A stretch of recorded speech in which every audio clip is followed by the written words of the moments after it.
Les physiciens quantiques le disent bien, c'est qu'au départ, on a commencé à s'intéresser à la matière. Et puis on s'est aperçu qu'il y avait des choses qu'on comprenait pas très bien, donc on a commencé à creuser, et on s'est aperçu ils sont tombés sur l'énergie. L'énergie va se concentrer, va former des particules, les particules vont s'associer pour former des atomes, puis des protéines, puis des cellules, puis des êtres humains.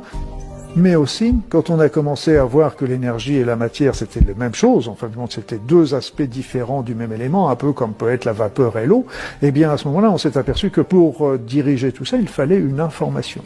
Ça nous a montré que notre pensée agissait sur la matière. Et après ça, il y a eu d'autres travaux qui sont célèbres maintenant de Masaru Emoto, qui nous montraient bien que l'intention, la pensée qu'on envoyait sur un verre d'eau provoquait dans ce verre d'eau des cristallisations qui étaient différentes selon que la pensée était d'amour ou une pensée négative et destructrice.